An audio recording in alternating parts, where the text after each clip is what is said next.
Yo, what up guys, I'm Sammy and welcome back to the Soul Brothers channel.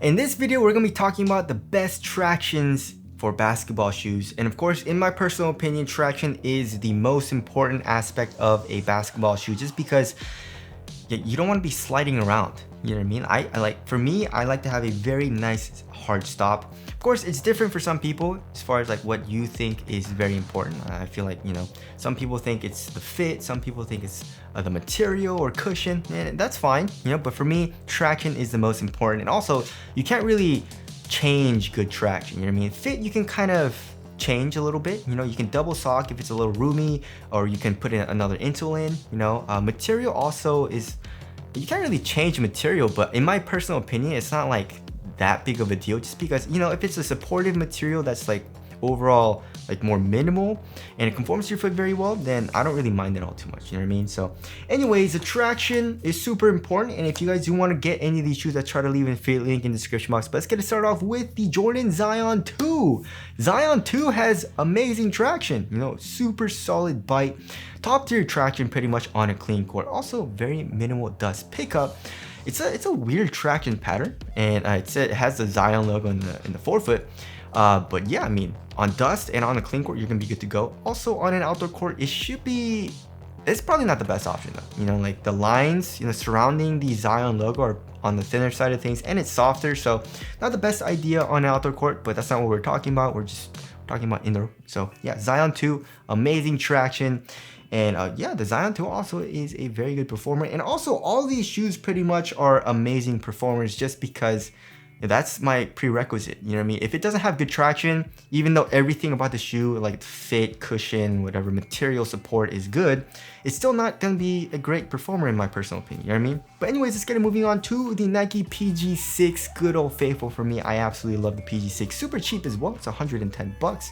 And yeah, it's a very weird traction pattern. It's inspired by React, like the React foam, how it looks. But yeah, the traction on a clean court, amazing bite. You're gonna be stopping on a dime. It has a very high pitched squeak as well, which I like. It's loud, and also very, very minimal dust pickup. It doesn't pick up dust that quickly, and if it does, it's a super easy wipe. You just go boom and you're good to go. So yeah, on dust and on a clean court, the PG6 is absolutely amazing. Next, of course, we have Under Armour, and Under Armour we have Flow, and the Flow outsole, midsole. So yeah, we have the Curry 9, of course, and the Curry 4 Flowtro. Yeah, right there, So if you're playing on a clean court, it stops so damn hard that I trip over myself sometimes, and I have some friends that told me that as well. So do be careful on that if you're playing on a super clean court. If you're playing on a dusty court, however, in my personal experience, I didn't have a whole lot of issues on a dusty court. You know what I mean? It still has great bite, and if it does pick up dust, I mean, it doesn't pick up dust like that quickly either. But if it did, if it was a super dirty court, it was just like a very easy wipe for me as well. But I did have a few of you guys say the Curry 9 was sliding out a little bit for you guys, so do be careful on that. But just from my personal experience, the Curry 9 and also the Curry 4, or just like the Flow outsole in general, was amazing, right? And also another shoe that I do have coming in is the Under Armour Flow Future X 2, and that's you pretty much using the same exact Flow outsole, so it'll probably have amazing traction as well. And also the Curry 8 is still available on underarmour.com for full price, even though it's a 2-year-old shoe. So if you guys don't want to cop that, the Curry 8 still has amazing traction. All right, next we got the Hardened Volume 6. It has pretty much a full herringbone traction pattern. And same thing, amazing bite on a clean court. You're gonna be stopping on a dime, super minimal dust pickup. And if it does pick up dust, super easy wipe. But also another good thing about that shoe is that it seems pretty durable. So if you're gonna be playing on an outdoor court, you should be fine for durability.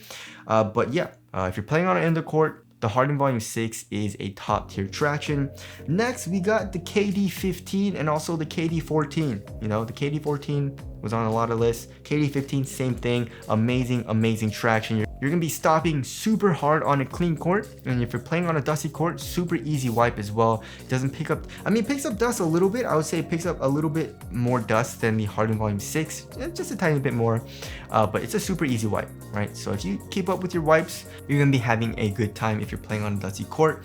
So but durability does not seem good. Super thin and pliable rubber, same thing with the KD14. I mean, the KD15 is even softer, right? So do not play on an outdoor court, but I mean, on an indoor court, it has amazing performance.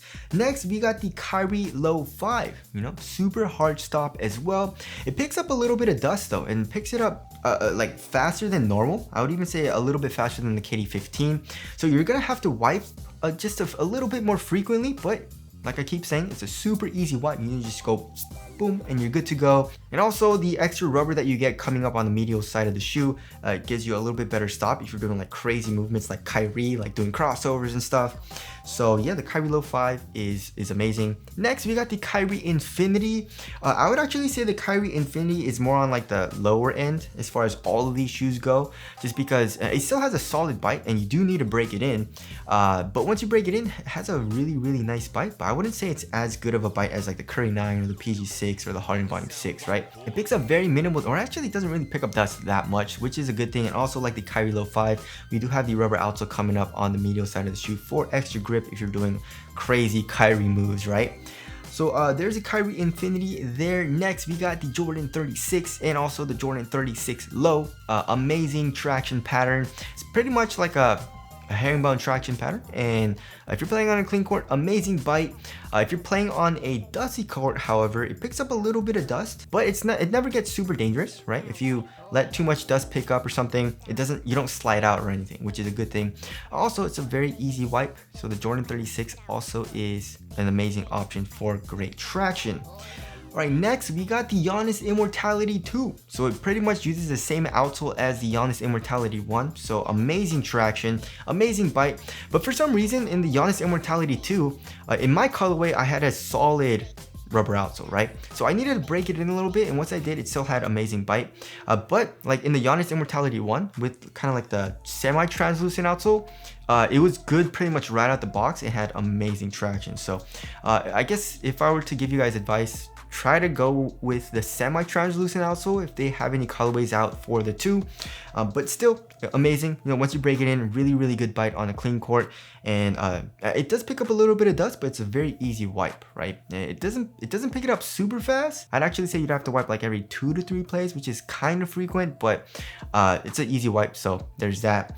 Next, we got the Jordan Zoom Separate. Amazing traction. I absolutely love it. If you're playing on a clean court, you're gonna be good to go. Amazing bite.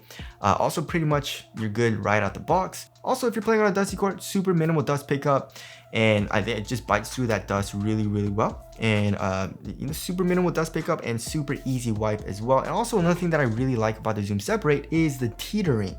It's kind of like the old school Kyrie's, just a tiny bit, you know what I mean? With the outsole curvature. But I feel like some people might not like it, but I did, just because it reminded me of the Kyrie like 2 or 3. But yeah, there is the Zoom Separate. Next, we got the MB1 with an actual outsole curvature, which I like. Do not get the solid rubber outsole, just because in my experience from the MB1 Low, that traction wasn't as good as the translucent outsoles that I've played in, right? So if you can, get the MB1 or the MB1 Low with the translucent outsole. But yeah, it has an amazing stop. It does pick up a little bit of dust, but it's a super easy wipe. And I would say it picks it up kind of fast, maybe like every 3 to 4 plays. But like I said, super easy wipe, and the outsole curvature is really fun to play in. So there is the MB1. Next, we got the Leaning Wild 10. So amazing traction. You do need to break it in a little bit, but once you do, it doesn't take that long to break in, but once you do, amazing bite. I wouldn't say it's top tier bite like the PG6 or like the Curry 9, but has this really, really solid bite on a clean court. On dust, it does pick up a little bit of dust, so do be careful on that, but it doesn't get dangerous or anything, and it's a super easy wipe. So the Wild 10 performance on dust is still pretty damn good. Not the best for an outdoor court though. It's a softer rubber, so be careful on that, but the Wild 10 has really good traction. Next, we got the New Balance 2A2, amazing traction as well. Really loud squeak and amazing bite. You're gonna be stopping on a dime, and super minimal dust pickup.